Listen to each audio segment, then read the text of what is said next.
বিশেষ যে লড়াইটি, এক নাম্বার হলো বাংলাদেশের 70% মানুষ রায় দিয়েছে যে গণভোটের, সেখানে আমরা দেখেছি যে জুলাই সনদ বাস্তবায়নের পক্ষে। সেটা যিনি প্রধানমন্ত্রী হয়েছেন উনি 2টা ভোটে প্রধানমন্ত্রী হয়েছেন, একটা ভোটে নয়। ফলত একটা ভোট মানবেন, আরেকটা ভোট যদি না মানেন তাহলে আমরা ভবিষ্যতে আপনাকে অবৈধ প্রধানমন্ত্রী বলব। এই জন্য বাংলাদেশে যে কোনো মূল্যে, যেহেতু জনগণ রায় দিয়েছে, এই জনগণ 2071 নেওয়ার অনেকে চেষ্টা করছে, সে রায়কে, জনগণের যে রায়টা আছে সেটাকে শ্রদ্ধা জানানো হয়নি। ফলত বাংলাদেশ স্বাধীনতা লাভ করেছে, এরপরও জনগণ অনেক রায় দিয়েছে, সেটা বাস্তবায়ন করা হয় নাই। 90-এ 3 দল মিলে একটা রূপরেখা চূড়ান্ত করেছিল, সেই চূড়ান্ত রেখাটাও বাস্তবায়ন করা হয় নাই। ফলত শেখ হাসিনা 17 বছর বাংলাদেশে ফেসিবাদী ব্যবস্থা চালিয়ে দিতে পেরেছিল। 90-এর যে আন্দোলনটা হয়েছিল, যদি 3 দলীয় রূপরেখাটা বাস্তবায়ন করা হতো তাহলে শেখ হাসিনা 17 বছর থাকতে পারতো না, এবং আমাদের 1400 ভাইও শহীদ হইতো না, অসংখ্য মানুষের হাত পা চলে যেত না। এবং অবশ্যই বাংলাদেশে যেহেতু জনগণ 70% জুলাই সনদের পক্ষে রায় জানিয়েছে, আমরা তারেক রহমানকে বলবো জনগণের রায়ের প্রতি শ্রদ্ধা পোষণ করুন এবং জনগণের ভিত্তির উপরে দাঁড়িয়ে রাজনীতি করুন। যেই জায়গায় আপনি বসেছেন এটা আপনার চেয়ার না, এটা বাংলাদেশের শহীদ এবং শহীদ ফ্যামিলি এবং আহতদের চেয়ার।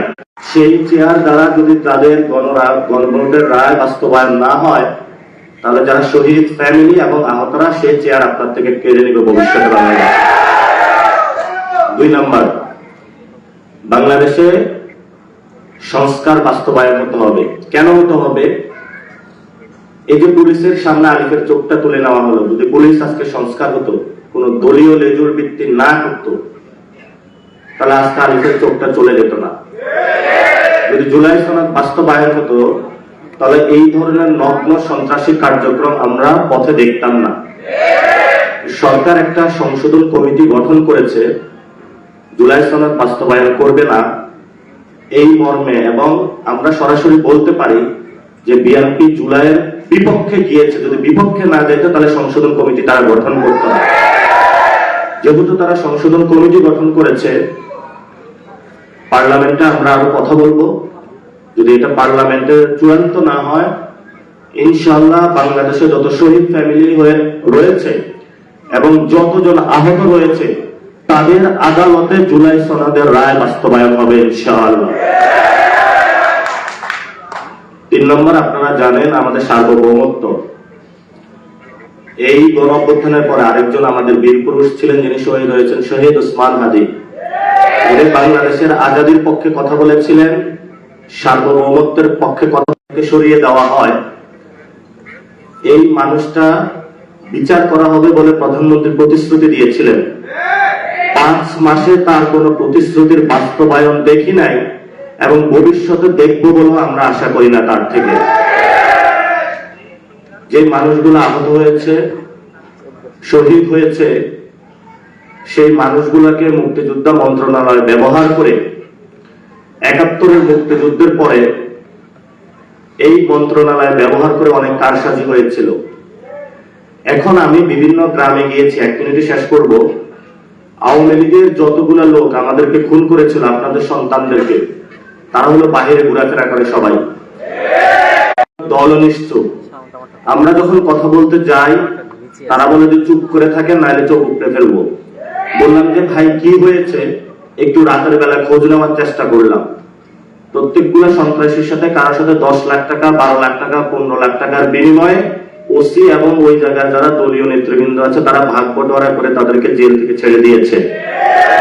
এখন তারা এসে আহতদেরকে হুমকি দিচ্ছে, খায়া ফেলবো, মায়েরা ফেলবো, সব করে ফেলবো। আপনাদেরকে দেয় নাই? তাহলে আপনাদের জীবনের নিরাপত্তা কোথায়? জীবনের যদি নিরাপত্তা না থাকে, প্রধানমন্ত্রী না দিতে পারে, তাহলে আমরা কি আবার সেই শহীদের খাতায় নাম লেখাবো, নাকি আমাদের জীবনের নিরাপত্তা আমরা নিশ্চিত করবো বাংলাদেশে ইনশাআল্লাহ? আরেকটি বিষয় হলো, আমি অনেক জায়গায় গিয়েছি, অনেকে এসে কান্নাকাটি করে, ওসি উপজেলা প্রশাসন থেকে শুরু করে বিভিন্ন জায়গায় আহত যদি কেউ পরিচয় দেয়, শহীদ ফ্যামিলি যদি কেউ পরিচয় দেয়, মনে হচ্ছে যে পৃথিবীতে সে সবচেয়ে অচ্ছুত। প্রশাসন কথা বলে না, আপনারা এগুলো বাস্তব অভিজ্ঞতার সম্মুখীন হচ্ছেন। আমরা প্রশাসনের ভাইদেরকে বলবো, এখনো আপনাদের বিচার কিন্তু হয় নাই। প্রশাসনের মধ্যে অনেক খুনি আছেন এখনো লুকিয়ে, আবারও এখনো আহতদেরকে 2 বছর পরে সহ্য করতে পারেন না, শহীদ ফ্যামিলিদেরকে। আমরা বলবো যারা প্রশাসনে এই খুনের সাথে জড়িত ছিল তাদেরকে বিচারের আওতায় নিয়ে আসার জন্য, এবং যারা আহত শহীদ ফ্যামিলিদের দেখলে তেলে বেগুনে জ্বলে উঠে, আমরা ওদেরকে চিহ্নিত করার চেষ্টা চালাবো, কারণ ওরা হলো গুপ্ত আওয়ামী লীগ। প্রশাসনে গুপ্ত আওয়ামী লীগ না থাকলে তাহলে তারা শহীদ ফ্যামিলি এবং আহতদের সাথে এই ধরনের আচরণ করতে পারে না। আপনারা আজকে এসেছেন, অনেকেই বলে আমি বিএনপির বিরোধিতা করি। আমার জীবনে আমি বিএনপির বিরোধিতা করতে যাইনি। প্রথমটা শুরু হয়েছিল, আমি যাত্রাবাড়িতে গিয়েছিলাম একটা প্রোগ্রামে, শহীদদের প্রোগ্রামে গিয়ে এক শহীদ ফ্যামিলির বাবা উনি বক্তব্য দিলেন। ওনাকে 10 লাখ টাকা অফার করা হয়েছে ক্যাটাগরিতে নাম লেখানোর জন্য, 1 নাম্বার। 2 নাম্বার হলো ওই দিন তারা একটা তালিকা প্রকাশ করে।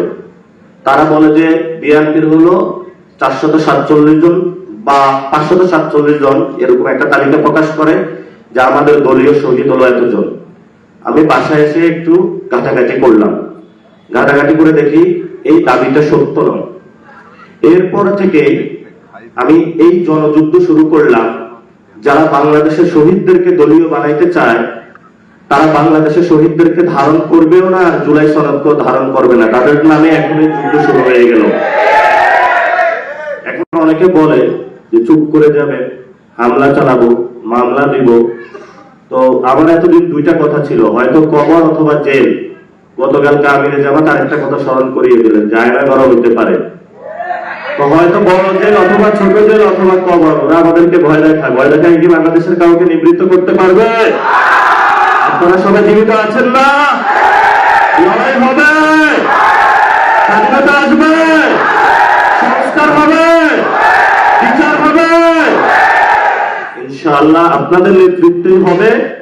যেভাবে আপনারা নেতৃত্ব দিয়েছিলেন 24-এ, আমরা আপনাদের নেতৃত্বে কাজ করতে প্রস্তুত আছি। মাঠ ছাড়া যাবে না। জুলাই সনদ বাংলাদেশে হবে, গণভোটের রায় বাস্তবায়ন হবে, বিচার হবে, তারপরে আমরা বাসায় যাব। এর আগে 1 সেকেন্ডের জন্য আমরা বাসায় যাব না ইনশাআল্লাহ। রাজপথে সেই লড়াইয়ের প্রস্তুতি নিন। আর এখানে লেখা আছে আলিফের চোখ ফিরিয়ে দে, ফেরত দিতে পারবে? কোথায় থেকে দিবে? নিজের তো চোখ নাই। চোখ থাকলে কি আলিফের সেই মায়া কান্নাটা দেখতো না? আলিফকে হসপিটালে দেখতে যাইতো না? আলিফের চিকিৎসার ব্যবস্থা করতো না? করেছে? যার চোখ থাকে সে অন্যকে চোখ দিতে পারে। আমরা সরকারকে বলবো আলিফের চোখ ফেরত দিন। আমরা বাংলাদেশে আর কোন সন্ত্রাসী কার্যক্রম চাই না। বাংলাদেশে আপনারা যা করছেন পুরো বাংলাদেশে, এটা আইন শৃঙ্খলা আপনাদের হাতে তুলে দিয়েছেন। আমরা স্বরাষ্ট্রমন্ত্রীকে বলবো, আপনি যদি আইনের রক্ষক নাকি পক্ষক, এটা আমরা আপনাকে প্রশ্ন তুলতে চাই। পুরো বাংলাদেশে স্বরাষ্ট্রমন্ত্রীকে বলবো এস আলমের পিছনে ঘোরাঘুরি না করে যারা আহত ভাই হয়েছে তাদের বিভিন্ন জায়গায় নিরাপত্তা দেন। যারা খুন করেছে যে ব্যবসায়ী, আপনি তাকে নিরাপত্তা দেন। আর যে খুনি তাকে ছেড়ে দিয়েছেন সে আইসা হলো আহতদের ধমক দেয়। এই হলো আপনার নতুন বাংলাদেশ, এই হলো নতুন সংবিধান। আমরা চাই বাংলাদেশটা পরিবর্তন হোক। এই পরিবর্তনের যাত্রায় আপনারা সবাই ঐক্যবদ্ধ থাকবেন। আমরা আপনাদের সন্তান হিসেবে আপনাদের প্রতিনিধি হয়ে কাজ করব, আপনাদের আন্ডারে কাজ করব। সবাই দোয়া করবেন। আসসালামু আলাইকুম ওয়া রাহমাতুল্লাহি ওয়া বারাকাতুহু।